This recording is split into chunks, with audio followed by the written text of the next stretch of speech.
नमस्कार, मैं हूं आपके साथ तालीम अतर। आप देख रहे हैं अपना बिहार। बुलेटिन की शुरुआत बड़ी खबर से करेंगे। बौद्ध लामाओं के साथ अप्राकृतिक यौनाचार। Prasanna Jyoti welfare trust and meditation centre में हैं सभी पीड़ित। बौद्ध बाल लामाओं ने मारपीट का भी आरोप लगाया है। बौद्ध लामाओं ने बौद्ध भिक्षु भंते सुजाय पर आरोप लगाया है। सभी 15 बौद्ध बाल लामा गया में असम भवन में ठहरे हुए हैं। आरोपी संचालक बौद्ध भिक्षु सुजाय को पुलिस ने गिरफ्तार किया है। और हमारे साथ अरुण जुड़े हुए इस खबर पर। ज्यादा जानकारी के लिए अरुण, आपसे जानना चाहेंगे पूरा मामला क्या कुछ है।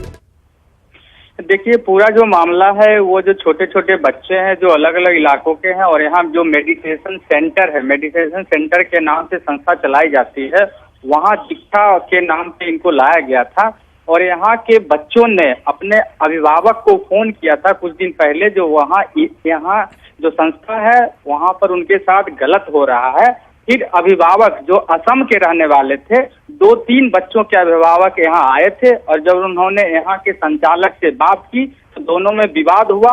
और फिर जितने भी असम के बच्चे थे, करीब 15 असम के रहने वाले बच्चे थे, उनको संस्था से निकाल दिया गया।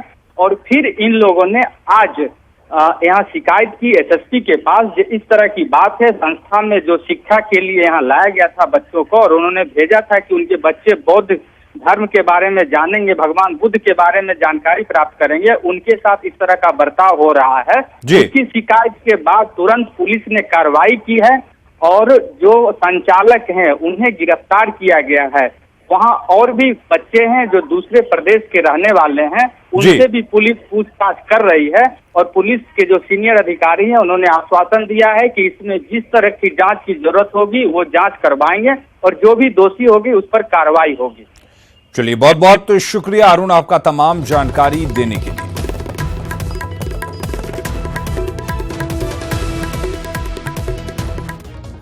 अगली खबर का रुख करते हैं। लालू का परिवार राजनीतिक तौर पर मुश्किल के दौर से गुजर रहा है। चारा घोटाले में दोषी लालू पटना से रांची पहुंच चुके हैं। कल उन्हें सीबीआई कोर्ट में सरेंडर करना है। वहीं राबड़ी देवी और तेजस्वी यादव भी दिल्ली पहुंचे हुए हैं। दोनों को 31 अगस्त को दिल्ली के पटियाला हाउस कोर्ट में पेश होना है। अस्पताल में आराम करना हमारा कोई शौक नहीं है। न्यायपालिका पर हमको पूरा भरोसा है। झारखंड हाई कोर्ट के ऊपर भी भरोसा है। कहीं शंका का गुंजाइश नहीं है कि इससे न्याय हमको जरूर मिलेगा। आज न कल न्याय मिलना है। इस भरोसे के साथ कि एक दिन इंसाफ मिलेगा, लालू पटना से रांची के लिए कूच कर गए। गुरुवार को लालू सीबीआई कोर्ट में सरेंडर करेंगे। कोर्ट ने लालू को 30 अगस्त तक सरेंडर करने का आदेश दिया है।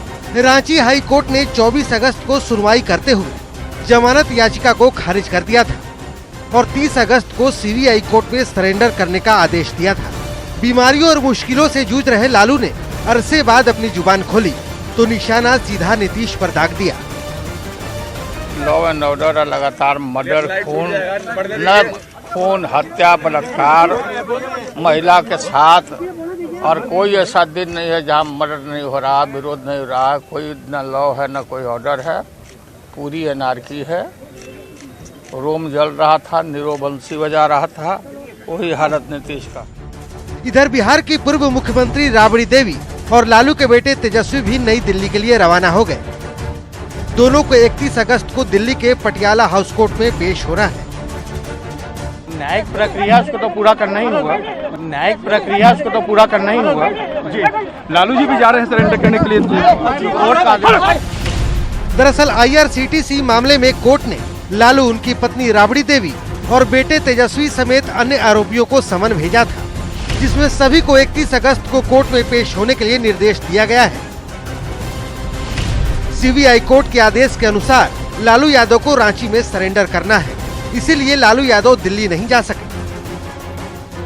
महज 6 महीनों बाद देश में चुनाव है, लिहाजा लालू का मानना है कि खास मकसद के तहत उन्हें और उनके परिवार को परेशान किया जा रहा है ताकि वो चुनावी दंगल से दूर रहें। जितने केस हम लोग के ऊपर है, बच्चों के ऊपर है, राबड़ी देवी को सब झूठा है, बेबुनियाद है। कैसे हमको घेर के रखा जाए, हमको घेर के परिवार को एंगेज करके रखा जाए, तनाव में हम रहे हैं ताकि चुनाव पार हो जाए लोगों का। जाहिर तौर पर लालू एंड फैमिली के लिए मुश्किल की घड़ी है, दहलीज पर संकटों का अंबार है, लिहाजा कानूनी प्रक्रिया के साथ साथ लालू परिवार को टोटके का भी सहारा है। 10 सर्कुलर रोड पर स्थित लालू के आवास के मेन गेट पर बंधा ये काला कपड़ा बानगी है। कयास तो ये भी लगाया जा रहा है कि किसी ज्योतिषी की राय से ही लालू आवास पर ये टोटका टांगा गया है। बहरहाल कानूनी पचड़े और पेचीदगियों में फंसी लालू फैमिली कैसे बाहर आती है और चक्रव्यूह तोड़कर कैसे दंगल में दम आजमाती है, इसके लिए थोड़ा इंतजार करना होगा। न्यूज़ 18 के लिए पटना से अमित झा की रिपोर्ट। और वहीं रांची पहुंचने पर आरजेडी अध्यक्ष लालू प्रसाद ने कहा कि उन्हें झूठे केस में फंसाया गया है, लेकिन वे इससे डरने वाले नहीं हैं, कोर्ट के आदेश पर सरेंडर करने आए हैं। आरजेडी अध्यक्ष ने कहा कि देश में लोकतंत्र पर खतरा मंडरा रहा है। हाथ करके भाई थोड़ा सा पीछे कीजिए। झूठा केस करके फंसाया, नो एविडेंस का केस है। तो ये सब बातें हम लोग हाई कोर्ट में हम लोग रखेंगे। तो आपको लोअर कोर्ट से सजा हुआ, लोअर कोर्ट कोई अंतिम कोर्ट नहीं होता है, जो हैरान की है न्यायपालिका। किसी भी चुनाव आने वाला है, अपनी पार्टी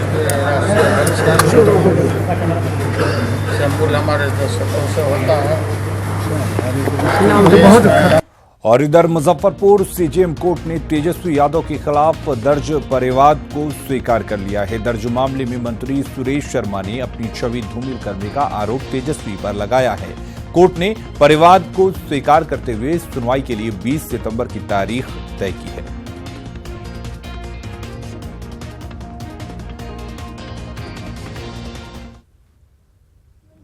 आप नहीं आने से हमने कोर्ट में केस फाइल कर दिया है, उसी का आज एक्सेप्टेंस था और माननीय कोर्ट ने उस केस को एक्सेप्ट किया। आगे की कार्रवाई कोर्ट के आधार पर चलेगा। कोर्ट ने आज सुरेश कुमार शर्मा जी के द्वारा जो तेजस्वी यादव पर केस किया गया था उसे एडमिट किया और केस की अगली कार्रवाई के लिए तिथि तय कर दी गई, जिस कार्रवाई में गवाहों की गवाही ली जाएगी। केस अब इंक्वायरी स्टेज में चला गया। दिल्ली दौरे पर गए सीएम नीतीश कुमार केंद्रीय परिवहन मंत्री नितिन गडकरी से मुलाकात करेंगे। मुलाकात में बिहार की सड़कों के नए प्रोजेक्ट पर चर्चा होगी, साथ ही एनएच के हालात को लेकर बातचीत होगी। इसके अलावा 3 पुल और पटना को बनारस से जोड़ने की योजना पर भी विचार होगा। दिल्ली जाने से पहले बिहार के पथ निर्माण मंत्री नंदकिशोर यादव ने ये जानकारी दी।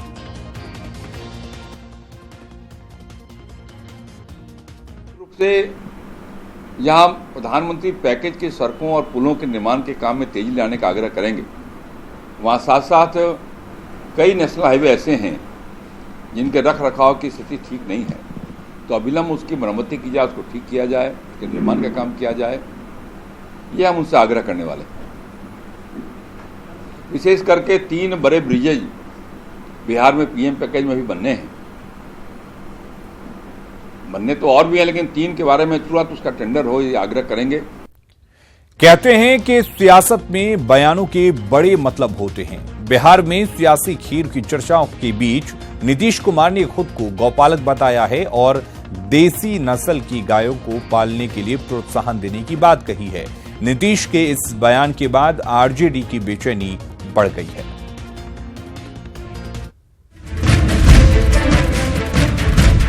मुख्यमंत्री नीतीश कुमार ने खुद को बड़ा गोपालक बताया है। नीतीश ने कहा कि वो सुबह जब टहलने के लिए निकलते हैं तो सबसे पहले अपनी गौशाला में जाते हैं। उन्होंने बताया कि उनके पास एक देसी नस्ल की भी गाय है, जिसकी बछिया के लिए वो देसी सांड ढूंढ रहे हैं।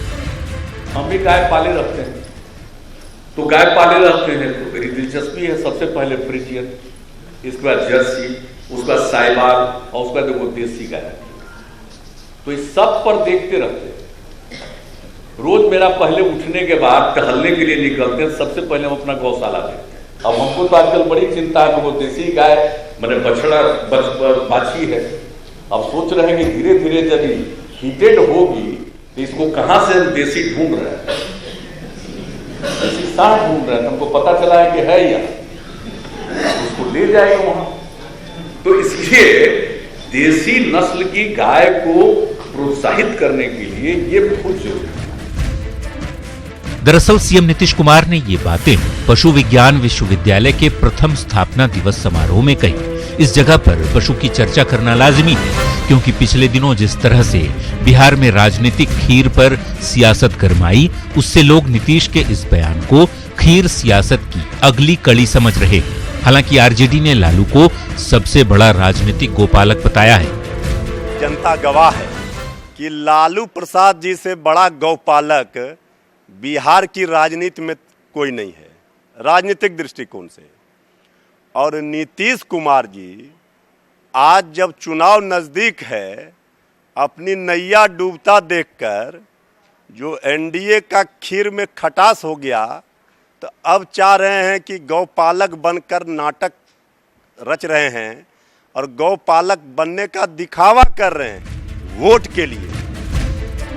नीतीश कुमार की खासियत रही है कि वो बहुत ही नपातुला बोलते हैं, और जब किसी मंच से नीतीश कुमार बोलें तो एक एक बात का अपना मतलब होता है, जिसे समझने वाले बखूबी समझते हैं। पटना से रुपेश कुमार, न्यूज़ 18। और इधर बिहार में महिलाओं पर बढ़ते अत्याचार के खिलाफ हिंदुस्तानी आवाम मोर्चा ने राजभवन मार्च निकाला। मार्च में बड़ी संख्या में हम की महिला कार्यकर्ता भी शामिल हुई। जेपी गोलंबर के पास हम कार्यकर्ता बैरिकेडिंग तोड़कर आगे बढ़ गए। इस दौरान पुलिस और प्रदर्शनकारियों में हल्की नोकझोंक भी हुई। हम के मार्च में पार्टी के प्रदेश अध्यक्ष विष्णु पटेल समेत कई नेता और कार्यकर्ता मौजूद रहे।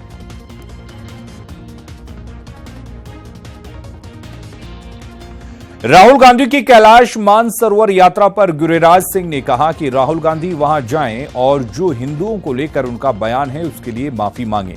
गिरिराज सिंह ने कहा कि सबसे पहले ये बताना चाहिए कि कौन से राहुल गांधी वहां जा रहे हैं। राहुल गांधी कैलाश मानसरोवर जाएं, हमारी शुभकामना है, लेकिन देश को बताएं कौन सा राहुल गांधी जा रहा है। क्या ईसाई राहुल गांधी जा रहा है, हिंदू राहुल गांधी जा रहा है, मुस्लिम राहुल गांधी जा रहा है, जैन राहुल गांधी जा रहा है? क्योंकि इनके कई रूप हैं। लेकिन मैं एक आग्रह करूंगा, कैलाश मानसरोवर भगवान शंकर का स्थान है। भगवान शंकर के नज़दीक जाकर के क्या प्रायश्चित करेंगे, माफ़ी मांगेंगे? हिंदुओं को उन्होंने भगवा आतंकवाद कहा, क्या इसके लिए माफ़ी मांगेंगे? पटना पहुंचे केंद्रीय राज्य मंत्री रामदास अठावले ने 5 माओवादी समर्थकों की गिरफ्तारी को सही बताया। वहीं मंत्री ने गरीब स्वर्णों के आरक्षण की बात को भी सही बताया है।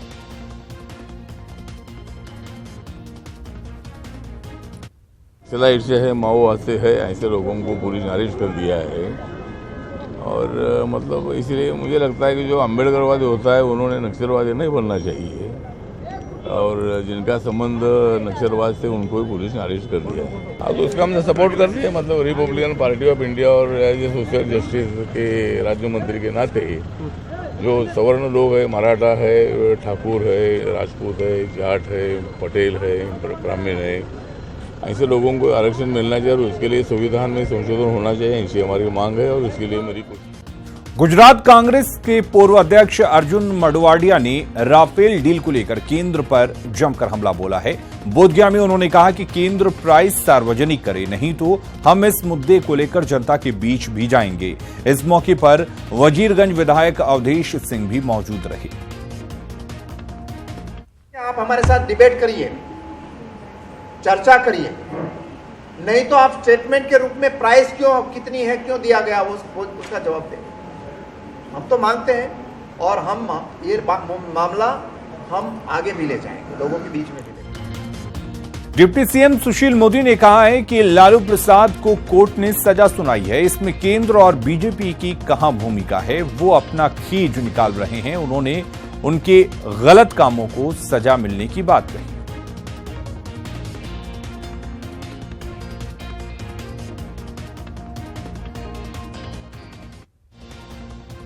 इन मामलों में तो तब हुई जब बीजेपी की सरकार केंद्र में नहीं थी। तो लालू यादव बताएं कि चारा घोटाले में जो उनको 4 मामले सजा हुई, वो क्या बीजेपी के लोगों ने सजा दिलवाई या कोर्ट ने उनको सजा दी है? और आज अगर कोर्ट ने ये पाया कि इनको सरेंडर करना चाहिए, उसकी खींच उतार रहे हम लोग के ऊपर, तो खिसियानी बिल्ली खंबा नोचे। तो चूंकि पकड़े गए, सरेआम चोरी में पकड़े गए, सजा हो गई, और अब डर है कि जो 1000 करोड़ की संपत्ति बना लिया तो कल राबड़ी देवी और तेजस्वी यादव को भी सजा हो सकती है। इस डर के मारे गालियां दे रहे केंद्र की सरकार को। और इधर पटना हाईकोर्ट में आज मुजफ्फरपुर शेल्टर होम मामले की सुनवाई हुई। हाईकोर्ट ने सीबीआई को कड़ी फटकार लगाई है। दरअसल कोर्ट ने इस मामले की जांच करने वाले एसपी के ट्रांसफर पर सही जवाब नहीं देने पर फटकार लगाई। सुनवाई में चीफ जस्टिस ने सीबीआई को नई जांच टीम गठित करने पर विचार करने का निर्देश दिया। कोर्ट ने एनजीओ की तरफ से चलाए जा रहे शेल्टर होम का पूरा ब्यौरा मांगा है और मामले की जांच तेजी से करने का निर्देश दिया है। मामले की अगली सुनवाई 17 सितंबर को होगी।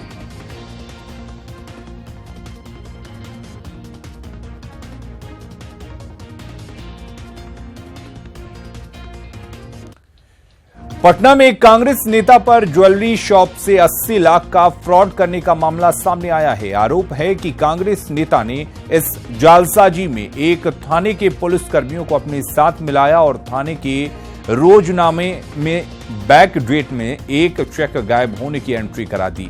इसी चेक से 80 लाख के गहने खरीद लिए।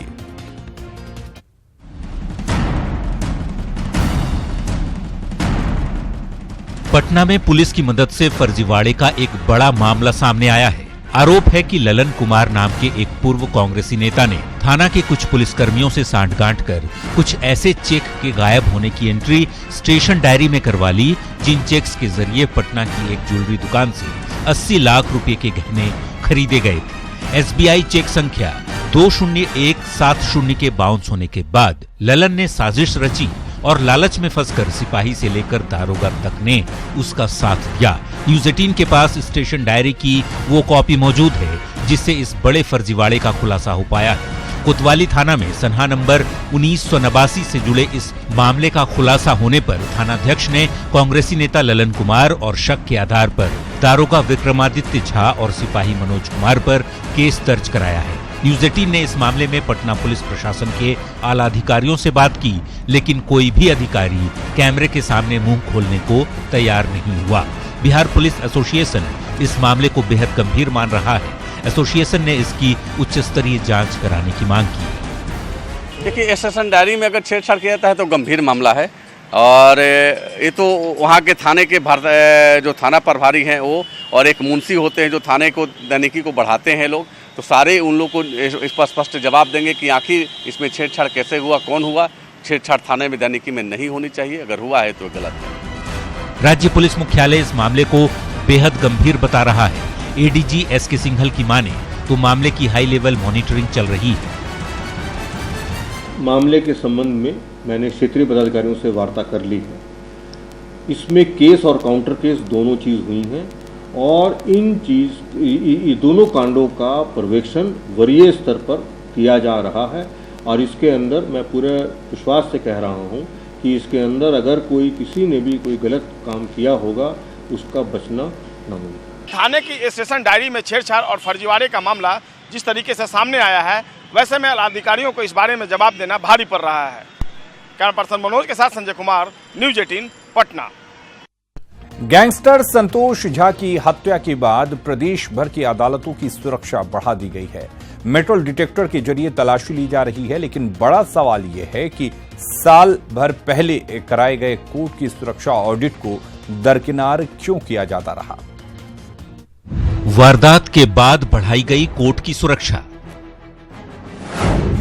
दिन दहाड़े हत्या के बाद क्यों टूटी प्रशासन की नींव। मेटल डिटेक्टर लगाने भर से सुरक्षित होंगी अदालतें।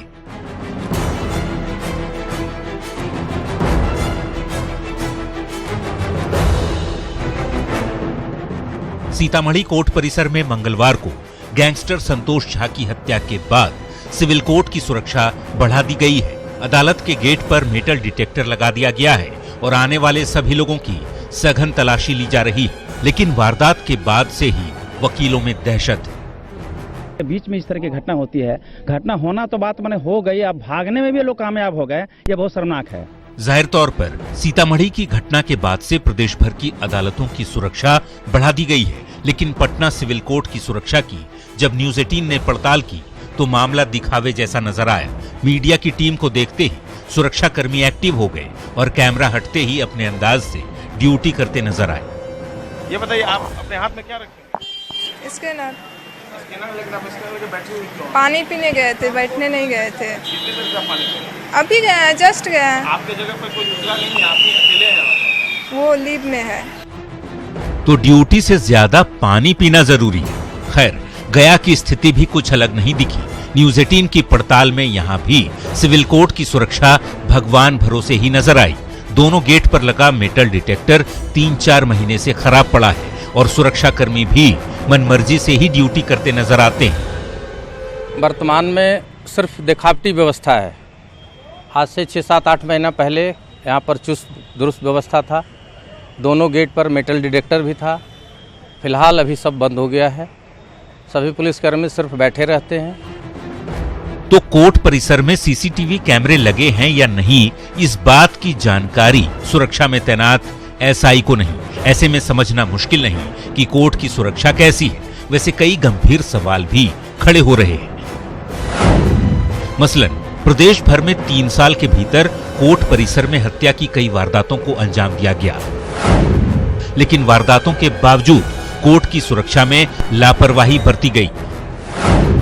अदालतों में दिन दहाड़े वारदातों के बीच सरकार का दावा भी चौंकाने वाला है, क्योंकि दावा है कि 2 साल पहले ही सभी जिलों में कोर्ट का सुरक्षा ऑडिट कराया गया था, जिसमें जिलों के डीएम, एसपी और इंजीनियरों के जरिए सरकार ने जानकारी इकट्ठी की थी।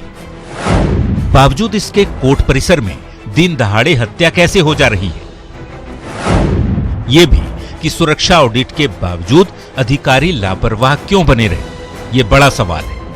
न्यूज 18 के लिए सीतामढ़ी से राकेश और गया से अरुण चौरसिया के साथ पटना से संजय कुमार की रिपोर्ट।